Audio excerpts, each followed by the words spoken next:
সকলো কথাতে গাঁওবুঢ়াৰ চাৰ্টিফিকেট ল'ব লাগে, মৌজাদাৰৰ চাৰ্টিফিকেট ল'ব লাগে। কিন্তু ৰেচন কাৰ্ডখন হাতত থকা মানে এইটো প্ৰমাণ হয় যে মোৰ বাৰ্ষিক উপাৰ্জন 4 লাখ টকাতকৈ কম।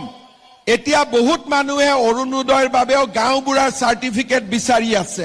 মই আপোনালোকক এটাই কথা কৈছো যে অৰুণোদয়ৰ কাৰণে গাঁওবুঢ়া মৌজাদাৰৰ কোনো চাৰ্টিফিকেট নালাগে, মাত্ৰ ৰেচন কাৰ্ডখন দেখুৱালেই হ'ব।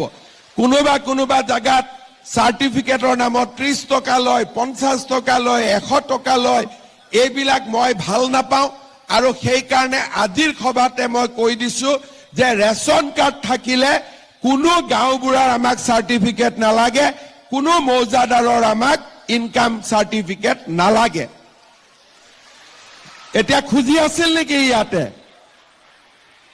আজিৰ পৰা আপোনালোকক নালাগে, তেনেকেই পাব। ইয়াৰ পিছত ৰেচন কাৰ্ডখন থাকিলে কি লাভ হয়?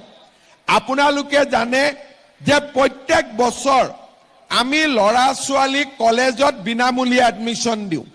এতিয়া বিনামূলীয়া এডমিশ্যন দিয়াৰ কাৰণেও কলেজে কয় যে এখন ইনকাম চাৰ্টিফিকেট লৈ আহক। এতিয়া আমি কলেজবিলাকক কৈ দিছো যে ৰেচন কাৰ্ডে লাষ্ট চাৰ্টিফিকেট, ইয়াৰ ওপৰত আৰু একো চাৰ্টিফিকেট নালাগে। ৰেচন কাৰ্ডখন দেখুৱালে আপোনালোকে কলেজত বিনামূলীয়াকৈ এডমিশ্যন দিব। এতিয়া মই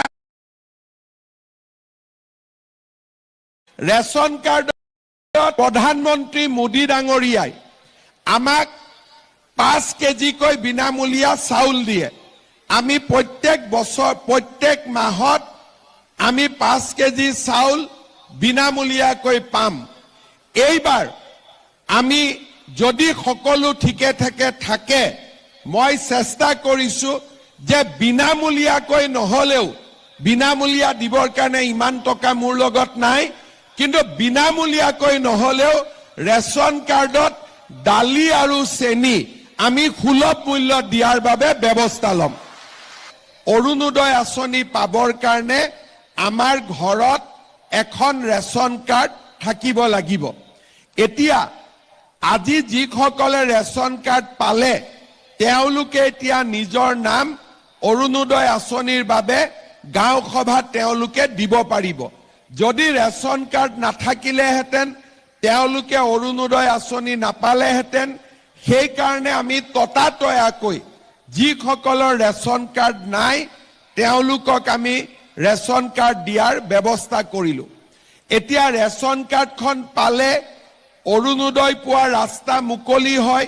লগতে ৰেচন কাৰ্ডখন পোৱাৰ লগে লগে প্ৰধানমন্ত্ৰীৰ আয়ুষ্মান ভাৰত, মুখ্যমন্ত্ৰীৰ আয়ুষ্মান অসম, এই দুটা আঁচনিৰ জৰিয়তে আমি মেডিকেল কলেজ, নাৰ্ছিং হোমত